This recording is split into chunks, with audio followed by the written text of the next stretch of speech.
Welcome everyone to day 2 of the ZOWIE Divina Women's Invitational PUBG Tournament. This is, as I said, day 2. It's going to be the second set of 5 games, totaling out 15 at the end of the entire event, where one of these amazing female players are going to go home with a lion's share of $15,000. My name is Cameron Davis. On the desk with me, it's going to be Garrett and Esquire. We're going to help break down the first couple of games. But before that, though, we do want to remind everyone what the point system, what the format is going to be. It's on Sanhok, and it's solos. And what is it? 120 points for a win. It's in the screen in front of you with 10 points per kill. So while placement is important, you do still need those kills to kind of pad everything out. Yeah, and that's something that we saw played out yesterday. I mean, some players were able to get a lot of placement points, but we saw that countered out by a lot of kills coming out from specifically one of the players, Sunny. Yeah, she actually did a really good job. We can kind of go into that in a little bit. We also want to show the prize distribution, which it's $15,000 total. First place is $5,000, second $3,000, third second place, and then 4th through 8th is $1,000. If you're below 8th, you are not getting anything. So every single point that you can get is important. The schedule for today, 5 games, scheduled for on the hour, every hour, starting, I guess this hour, I suppose is what it is. But yeah, so there it is. That's what to expect today as far as broadcast is concerned. Now what to expect in the games. Gentlemen, what did you guys think of yesterday's games? I enjoyed it. It was a lot of fun. It was cool to see, coming out of the duos tournament, how the players, like individually, how they play their style. Yeah. And that was one thing I was looking forward to the most in this, the first day of the solos at least. And you got to see a lot of different styles from different players. You had some that were more reserved, stayed back and camped a little more. Yeah. You had the way more aggressive players like Majesty Charlie. She loves to play aggressively and go for the frags. Some people are going for the placement. So it's kind of cool to see how that settled out. And today to see how people are going to adapt to what happened in the first day. Yeah, I mean, we're hoping that we do see a number of teams adapt more, right, Esquire? Because we saw a lot of people playing around the edges and more started to get more comfortable with going center. I'm assuming we can expect that trend to continue further in this event. Yeah, I mean, honestly, who knows, though, right? I mean, I think a few of these women had a plan going into yesterday to maybe rack up as many points safely as possible to sort of set the landscape for what they need to achieve over the last 2 days of the tournament. But then again, we were talking to some of the players, and they had a hard time finding vehicles, being able to crash center compounds, and that sort of forced the edge play as well for some of them. So it's going to be interesting to see how things unfold today. I'm expecting at least a few shifts. So the current leaders, and hopefully we can bring up the leaderboard in just a couple of moments, but right now I believe it is going to be Sunny still in the lead after yesterday, and she was definitely one of the big favorites coming in. So here's the scoreboard right now. It's going to be Sunny at first, Tanya in second, and Majesty Charlie in third. All 3 performing very well, and actually Shiyu in 4th also performing well yesterday. These 4 players are the only ones that had gotten wins. Tanya with 2, but even with her 2 wins, she is not in first. Now, Garrett, why is that? Yeah, she decided to go to the route of whenever the new circles popped, she went most of the time in towards the middle, played it very safe, waited for everyone else to battle each other first, and then when it came down to it and she got the placement points, and that's when you saw her step up a little bit. I believe in her first win, she only had the 1 kill, which was the final kill of the game, and it was a HE nade. I'm not even sure if she shot a bullet that whole round, but that's just the style that she's going with. She's trying to play more safe, and now that the ladies so far in the tournament, a lot of them were complaining about everyone holding the edges so much and like going with the blue. It was getting crowded. We're going to see more enter, I'm hoping, toward the center of the circles and maybe contest or play like what Tanya was trying to do. So with this many players in the server, 48 total, you should expect to see a little bit of a domino effect when one player, or at least when enough players start to change their play style, that then will impact more players who then have to adapt, which will then impact more players and then have to adapt.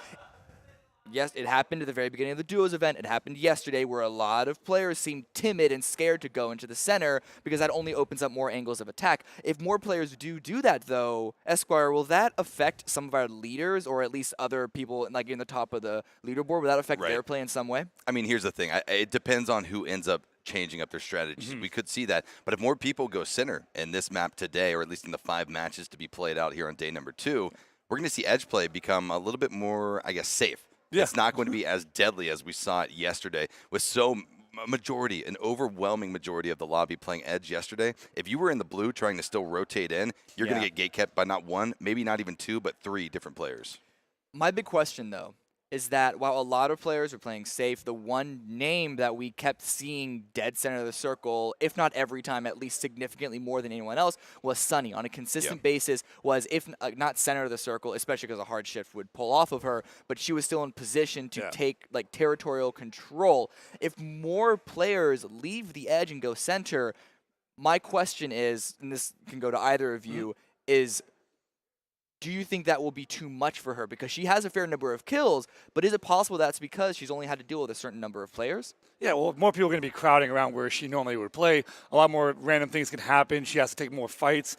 Right now, she's been more of selecting, being very picky about what she wants to do. She's not being pressured into doing anything too risky. She's playing it safe. She's selecting her path, taking it circle by circle. So if more people are going to crowd the middle, that's where it gets a little trickier, and she's not going to be as comfortable.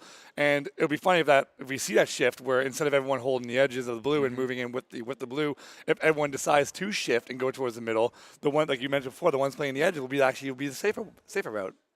I mean, it depends. It's to a point. It's all going to even out eventually, we can expect. If it does happen, like it's almost like a pendulum swinging. If it does happen to swing too far where everyone's crowding the center, it won't be too long for that to kind of even back out and center up. And we have 15 games total. So if it doesn't happen today, you can expect that to happen tomorrow. And finally, by the last couple of games, you'll finally see like the full meta of the event. And that's actually what's so exciting about PUBG in general. It doesn't matter what format it is that each event is different in its own way as far as playstyles and metas and what comes out victorious, because everyone is adapting to everyone else that they have to deal with. Yeah, I think there's one thing that we can all agree on. I hope so.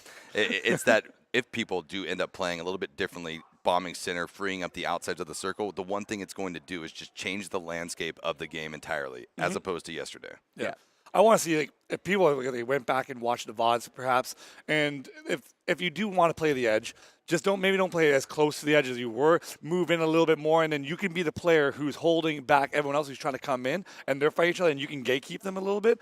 I would like to see if anyone wants to take that step rather than just carpet bombing in the middle. Just play a little more inland and just try to catch people rotating in if they decide not to change up the strategy. My question though is that I feel like there's a high probability that the reason why the edge was so crowded is because players that found themselves in the first and second circle just by positioning of that circle to be on the edge, they didn't move much, and it was the players that needed to come in, they couldn't push through there. Yeah. So in a way to counteract that, do we think we're going to expect more players to perhaps move faster? I mean, honestly, who knows? I was exchanging some words with Mask, and she said, my playstyle is completely different today. Keep an eye out because it's going to be something that you haven't seen before. So who knows, Cam? Well, we are going to see what happens because it is going to be the first game of today, game number 6 of ZOWIE DIVINA Women's Invitational. I'm going to throw it over to my commentators to my left, Garrett and Esquire. Thank you very much, Cameron. And here we are, game number 1 of the day, game number 6 of the entire tournament here for the Divina ZOWIE Women's Invitational PUBG Tournament live from Shanghai, China. And with that, let's go ahead and get this match underway. The plane path going to be going from west to east, ending just north of Lakawi. This is pretty good. This is pretty good for what these players are going to be looking at. Everything is going to be open. Would you say it's neutral?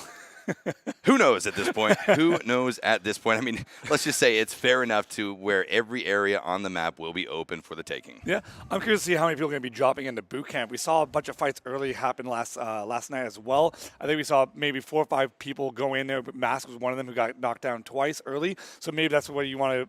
What she was talking about today, how she's going to change it up, and we're going to see something that we haven't seen before because she was going there and having a hard time early. Yeah, absolutely. A few players were landing next to each other, and we were interested talking about this at the end of, or the conclusion of the day yesterday, if we're going to see players go towards those outskirts because, hey, this is Sanhok. There is a lot of loot to be had on the ground, a lot of different areas to loot, and we're even seeing some areas on the map completely wide open.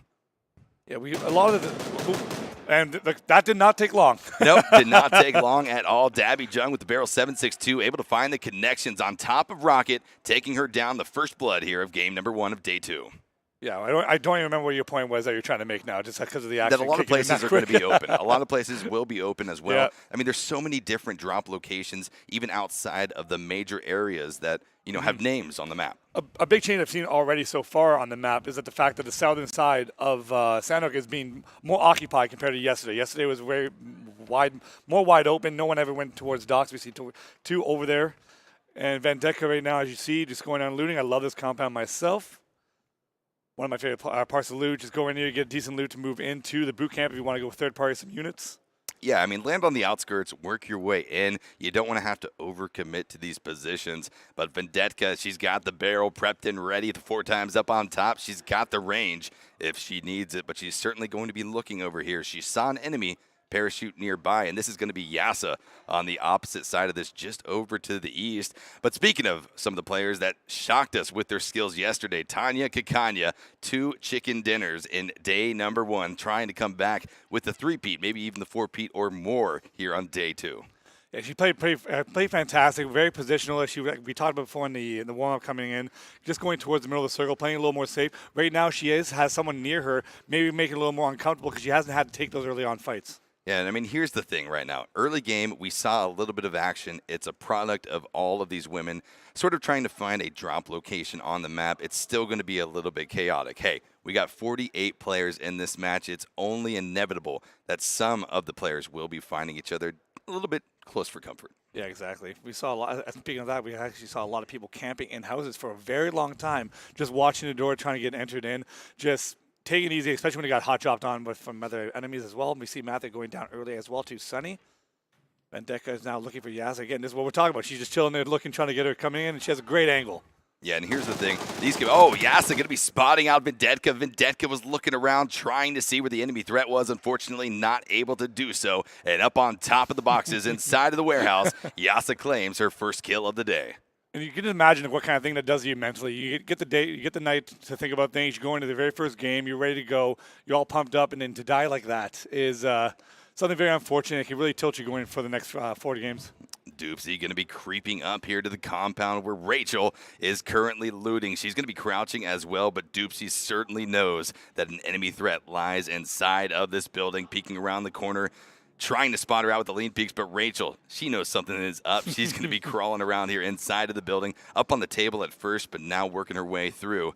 Just trying to use these windows. They can be a dangerous line of sight for an enemy, but it also gives her the information that she needs to work off of. Yeah, these early on fights are always so interesting to watch, especially when you see an enemy fly down with you in the compound close by. The different styles going in. Doopsy has been very aggressive early game. We've seen a lot of fights of her taking on early, just being aggressive, going through, looking for the kills. And Rachel is quite the opposite, who she's been sitting back in the houses like this, waiting for someone to make the mistake to her and basically letting them press the issue. Yeah, I mean, pushing into buildings is so incredibly dangerous, no matter what level of PUBG you are playing in. But when you have the top 48 women from around the globe here to compete, it's extremely more dangerous. You got to be almost lucky with what angle you peek first going into these buildings to try to catch them off guard. As Hella going to be picking up her first kill of the game on top of Mama Tasso with the UMP out in 44th position. That's a great start for Hella. She had a rough time yesterday. We had a couple games where her and her teammates actually from Pittsburgh Knights went out pretty early for taking on these early fights, being a little more aggressive.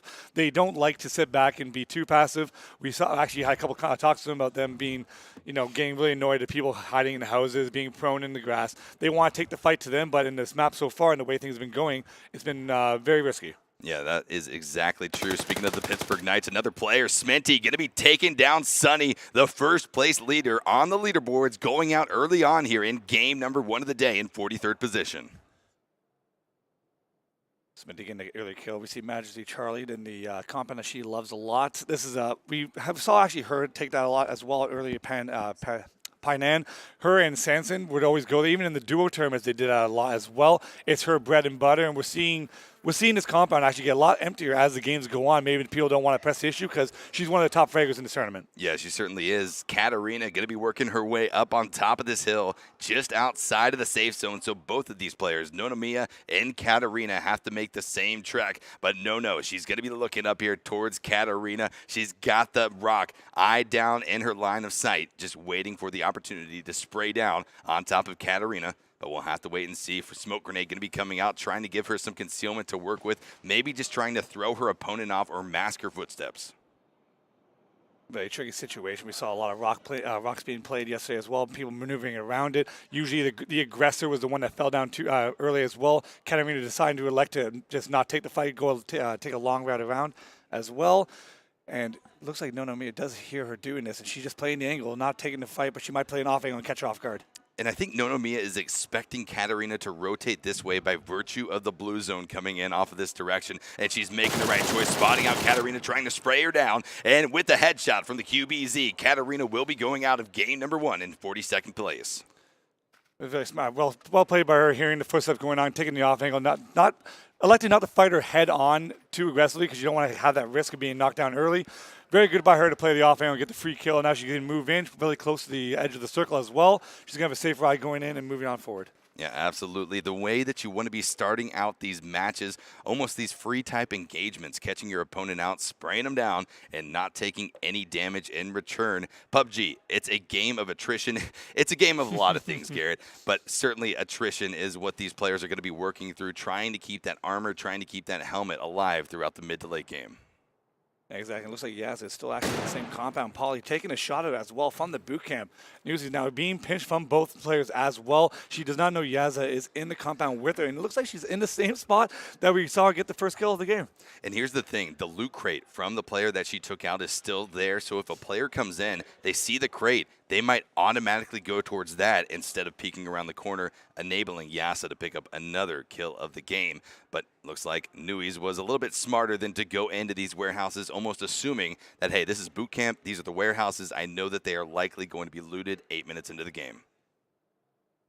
Yeah, we have Ting here going up against Hella. This is a heavyweight battle here as well. Ting is one of the top fraggers of the first day as well. Hella's trying to have a good start to the game because of her rough start on the day 1. Ting is playing a little more aggressive, throwing the HENAs, but electing to fall back and not take the fight head on, trying to maybe change up the angle, swing around the side, get an off angle like we saw earlier in the fight as well. Yeah, a good decision right here from Ting, but Hella needs to be careful. She doesn't have a helmet on. One nicely placed shot from the M416 of Ting will be taken down Hella, and Hella is one of the players that we were talking to. She said, I'm going to switch my style up. Things were working for me a little bit differently in scrims today before the tournament kicked off, and we'll see. What is Hella going to be able to pull off? What did she figure out in the scrims that is enabling her to maybe have a more confident play style?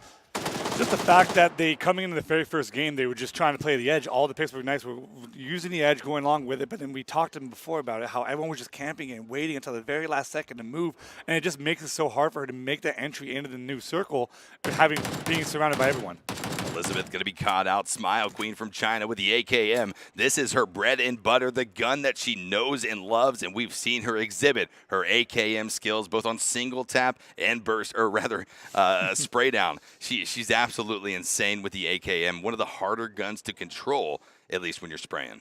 And it looks like she's going to get another chance at that as well with Little Big Whale coming in from the side. Little Big Whale, one of the players we've seen so far in this tournament, loved the Vector, but unfortunately does not have that with her. She does have the AK, pretty good sniper as well. Had a rough day coming into this as going into the day 2, looking to basically change her fortunes as well. She did hear the fight going on. Small, I don't think she's hurt her.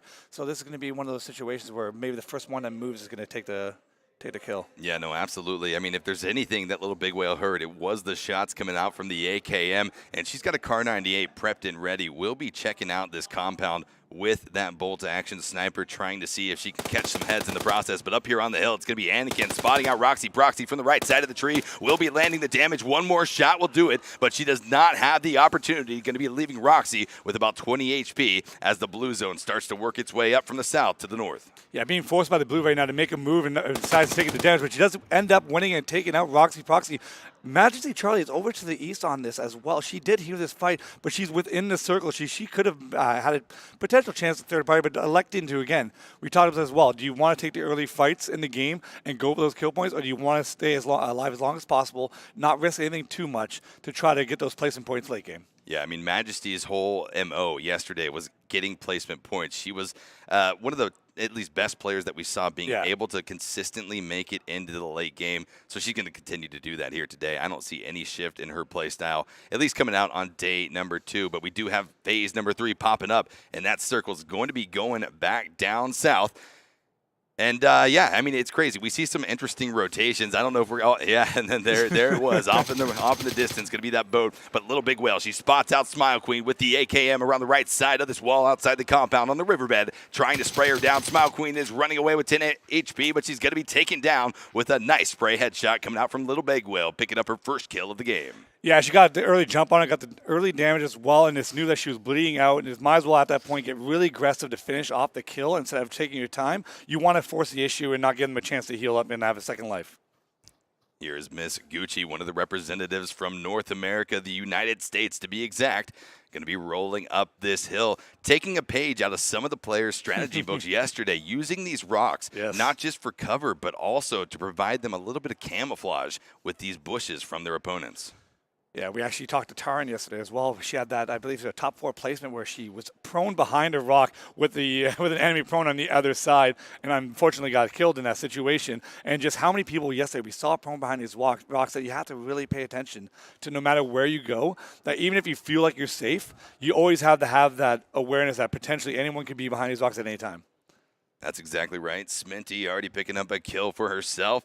Going to be rolling around here on the eastern side of the circle. And, you know, let's kind of remember this from yesterday. Sminty was a player that always played the east side of Sanhok, so no surprises here that she's going to be rolling around this territory of circle number 3, trying to look around, get a feel for their surroundings, and she's going to have to do that because there are a few enemy threats lurking in the jungle. Yeah, and look at that, lurking beside the rocks as well, but it's just looks like Smitty's going to be doing the same thing as well, proning behind it, trying to like to play safe. But you see Seacal coming in from the east as well. This could be a very tricky situation. Smitty does hear her coming in. Will she have the angle to finish her off? I do not know, and if she does, Ting is going to be close enough there to maybe potentially shoot her in the back. And if Sminty ends up engaging on this might create a third-party situation that she does not want, actually not knowing full well that Ting is just down to her south. It's going to be kind of the time where they need to take it slow, make sure that they have a full look around them to make sure that it's going to be a safe engagement to take. But here it goes. Saki going to be facing off against Kalpad Nam. A nice Molotov coming out, trying to create some zoning pressure as Saki holds the right-hand peak around the right side of the rock, just waiting for Kalpad Nam to land in her line of sight. Yeah, Saki's playing this really patient. She's like daring her to peek on the right side. Sunny picking up the kill as well on Paralite, who had a rough first day as well.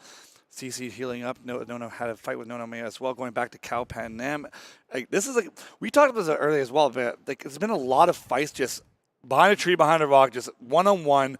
How long do you want to stay here in these positions before you feel like you're going to get swung on from someone in a different direction? I mean, yeah, exactly right, GRT. I mean, it comes down to the positioning that they're in, and as we see these two players, they've got hard cover to work with, but all around them, wide open spaces. So here comes the utility coming out from Saki. Going to be throwing out the smoke to mask not only the footsteps, but also try to create some concealment for Saki. Wow. I think she's going to play this aggressively, push onto the rock, but Kalpad Nam is going to be a little bit sneaky, going into the prone position on the left side of the rock. She would be wide out in the open, and here is Saki. She's masking her footsteps, going to be creeping up very silently, looking for Kalpad Nam to take her down. This is a pretty cool play. I like to play by Saki to do this, but unfortunately, Kalpad Nam is just hiding in the smoke. Saki's not going to be able to get the kill unless she just elects to move or basically time out the smoke. You see it right now. We can see it in the clear open, but unfortunately, Saki has no idea where is she right now. This can come down to timing. She looks down, she sees her foot, and that is going to be a nice kill going the way of Saki here with the M416.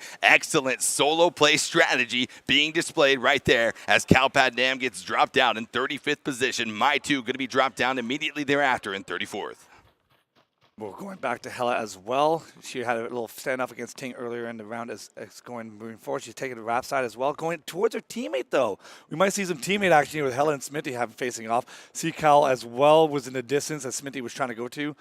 Ting just playing off the angles in the house as, like, again, just playing safe. We're not seeing too much aggression just yet, but you can clearly see which players prefer that style of play and which ones like to sit back and let the fights come to them. Yeah, exactly right. Opting to take a little bit of blue zone damage here before they make the trek all the way up to the north for circle number 4. It's going to be Cece. She knows that there's going to be a player, Nonamiya, around the right side of the rock, throws out the grenade for zoning pressure, and then sprays her down with the QBZ. Out goes Nonamiya in 33rd position here, just past the 15-minute mark. Yeah, Cece showing some good nade use as well.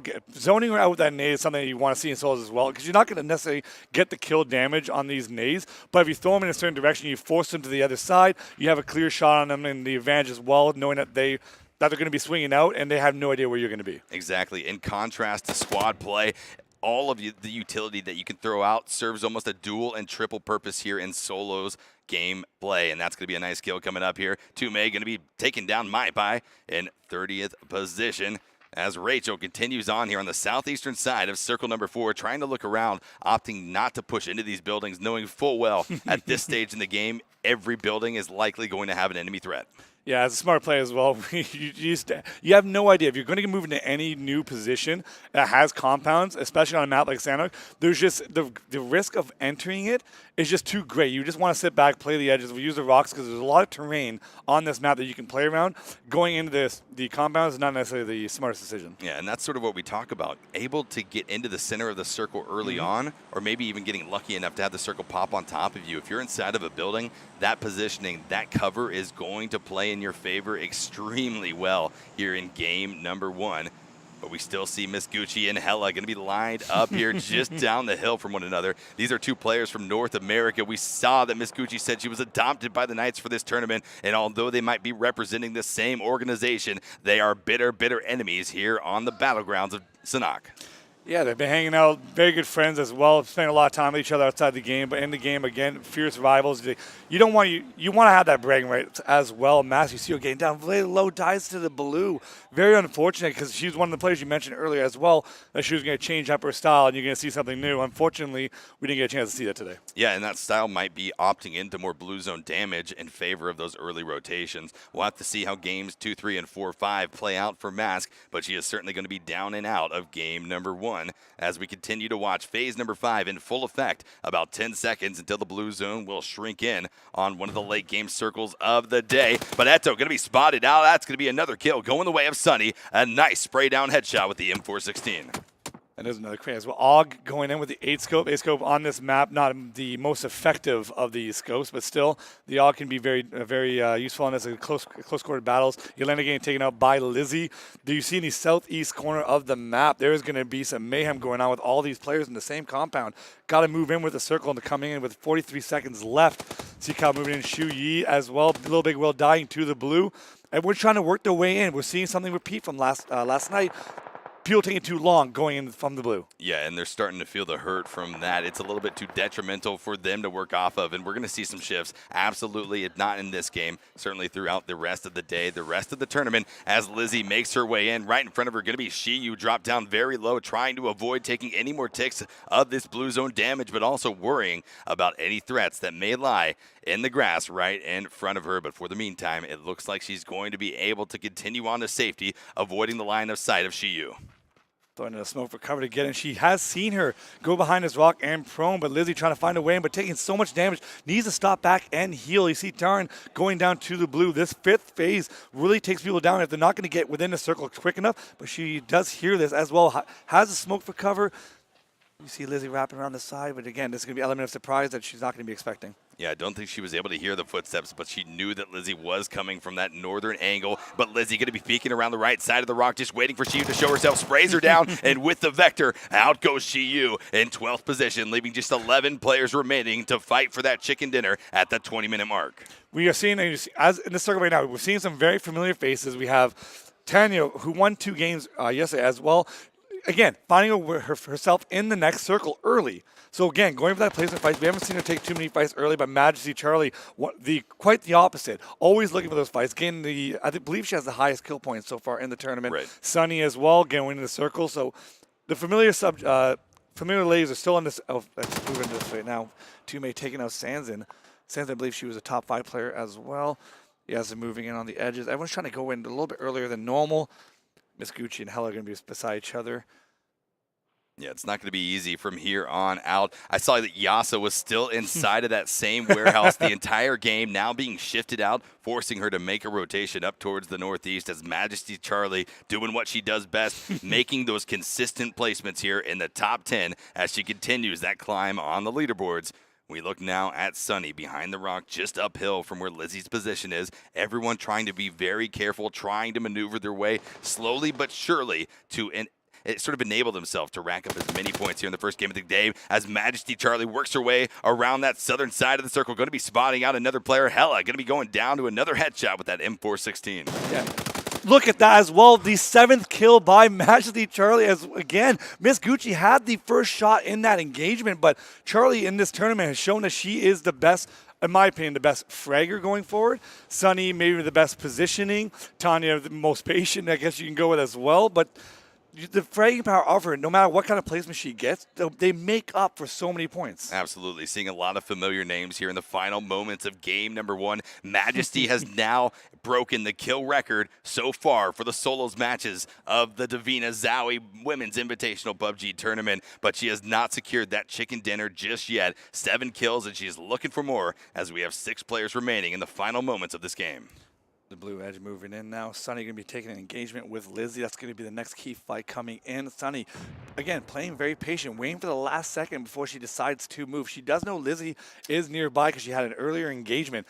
And Majesty Charlie going with the sniper as well. Again, there we go. Sunny has been very patient in these engagements. That's what's allowed her to get to these final positions. Again, look at that. Speaking of the record, it just got topped again by Majesty Charlie going for the 8th kill. We're down now to 4. Exactly. Majesty Charlie representing Germany right there. Going to be taking out Tanya Kakanya. The winner of 2 matches yesterday will be laying her claim here on the final kills of this game, but it's not done yet. She's got to continue around, trying to peek out, spotting out Yasa, trying to spray her down with his depressed QBZ from the right side of the tree. Will be doing so. A nice headshot, but she's immediately spotted out. A win going the way of Sunny here in game number 1. Players 1 and 2 coming down to the wire again.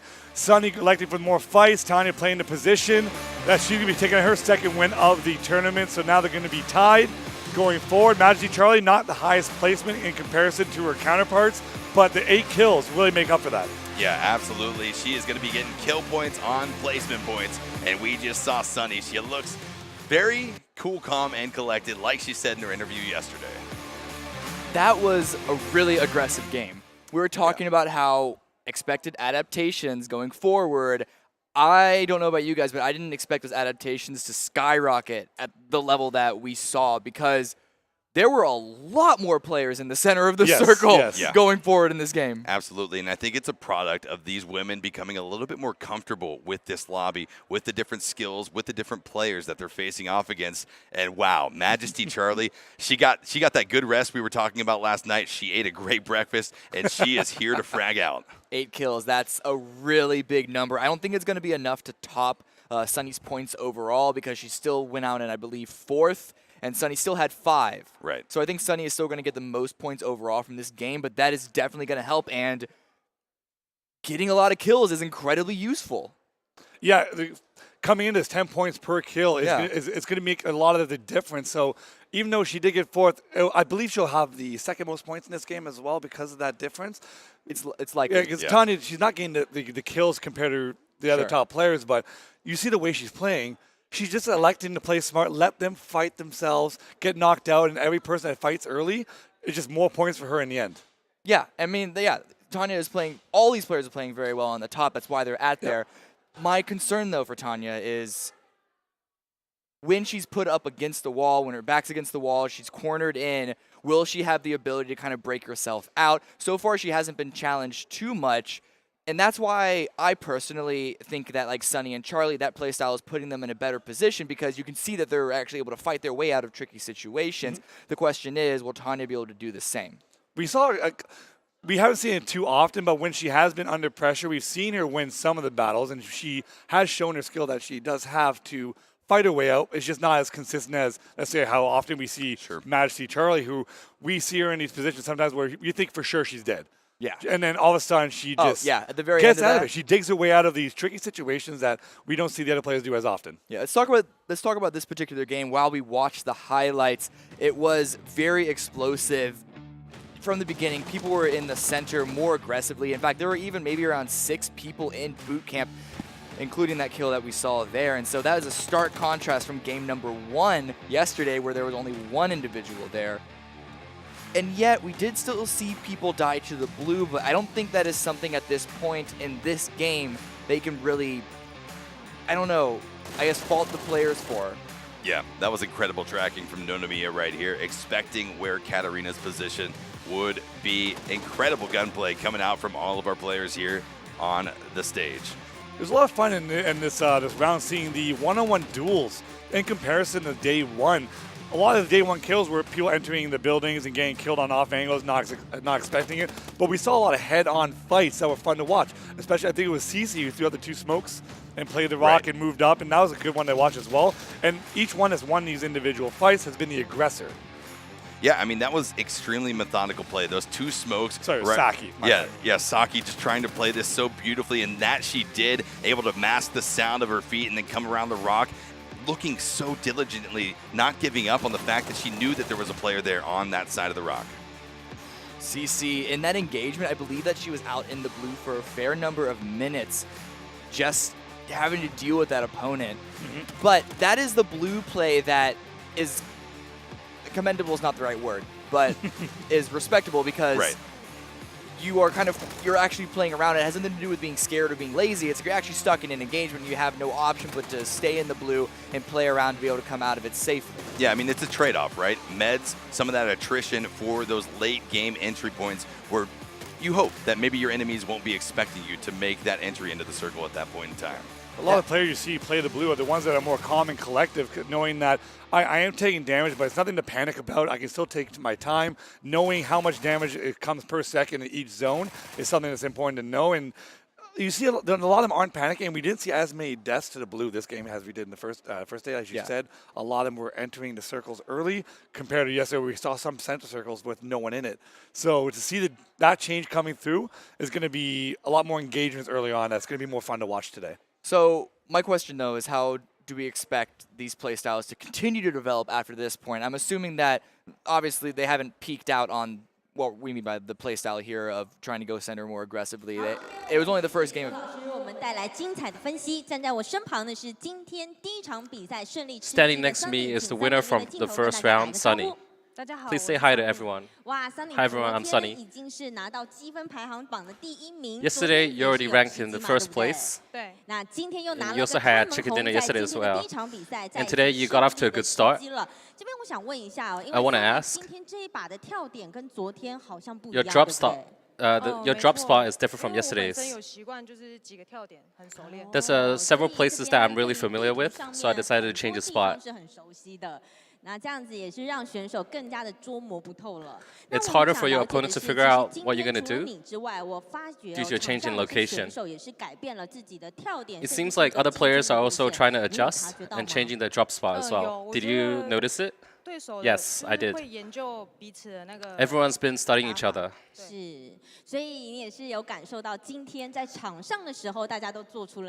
you felt the adjustments as well. Yes. Best of luck in the upcoming matches. The final circle that we saw from the match just now was some of the top places from yesterday as well. Let's throw it back to the panel. I really, really like that interview. Yeah. Strictly because we had questions the other day about how likely some of these players would be at doing stuff like VOD review. Because even though these are great players, a lot of them haven't necessarily competed in the top level of competition consistently enough to really have that sort of mindset. But that just goes, like what she said, everyone's been studying everyone else. That's not surprising to hear just because of how good these players are and how competitive they all are. They are here for a reason because they want to compete and they want to win. I mean, here's the thing. This is the first ever all-offline women's tournament, and you got to be doing whatever you can to get an edge on your opponent. And like we just saw with Sunny, she did her research. She's familiar with multiple areas and is ready to adapt if need be. And she did chicken dinner. Yeah. Yeah, the bragging rights for this tournament are going to be huge because it's the very first one, right? So if you're the inaugural winner, it's something to be proud of. It's something to be basically to now wear on for the next events going forward. People are going to now know you a little more and be more threatened by you. And Sunny's been, you see in the interview, she wins these games just cool and collected, nonchalant, like it ain't no thing, not a big deal. And she's a big threat going forward. So here's the scoreboard from the previous game. Sunny, of course, still in the lead, but only by 3 points. There you go. Charlie went out in 4th, and she is tailing the first place in points because she got so many kills. Yeah, I mean, incredible performance coming out from Charlie. Frag after frag. She was getting kills maybe a few seconds after a kill, just able to reset those battles so efficiently. You got to have that reaction timing in this game because someone could be around in every corner. On the flip side of that, Tanya, even with that second place, I caught that she was in 4th in points. So that kind of just goes back to my concerns with that player is placement is good for her, but will it be enough? Yeah, she's going to have that game where it comes down to where she's not going to be able to do the style that she's playing, and she's going to have to take those engagements early. And when those games come, that's when we're going to really see Tanya if she's going to step up to the pressure or she's going to fall back and have those bad places where you're going to see players like Majesty, Charlie, and Sunny get the separation that they want at the top of the leaderboard. What's really surprising, though, is I guess is more reassuring than anything, is that even with all the adjustments from the players during the VOD review, we saw a lot of changes even from the very first second where the drop locations, as well as how these players played, it's still pretty consistent on who is hitting those top circles and who is getting there. Yeah, Tanya, Sunny, Majesty Charlie, 3 of the biggest names from day number 1, all in the final moments of Game 1 for day number 2. It's no mistake. It is no mistake, gentlemen, that these 3 women are consistently always in the top 5. But it's not just them. I think it's actually pretty consistent across the board where a lot of these players are. I mean, you can have a couple of bad games. There's going to be a time that you go in a corner that you just don't check and you get taken out. But with 15 games, that's going to be few and far between. And even if a player like Charlie or Sunny or any of these players in the top 8 positions have a game that they go out that early, that's only going to mean so much when there's 14 other games that they continue to perform well. But at the same time, we haven't seen any of these players go out, many of them players go out early. So is it perhaps that they just have such strong fundamentals that they're able to avoid those tricky situations that a lot of other players, including myself, would be like, oh, that's just bad luck? I mean, here's the thing. PUBG is a game of so many different factors, and some of them are a bit RNG. You have to be able to master whatever is within your control, strategy, aim skill, and so much more goes into it, Cam. Yeah, the ability to adapt is going to be key as well. It's like, again, the circle hard shifts to the east, north, whatever it is, away from you. Having the knowledge of the map, knowing which path might be the safest, having the things in advance to make you as best prepared as possible is going to be the keys moving forward. It's 15 maps, right? So it's going to be a long grind. You're going to have those games where you're going to be killed early, whatever it is, but it's all about being consistent, and the most prepared ladies at this tournament are going to be the ones at the top. Okay, well, we're going to see how everything turns out. We have 4 more games coming up. Game 7 of the event will be coming up shortly. We're going to go to a break while we get that one set up, so don't go anywhere. We will be right back.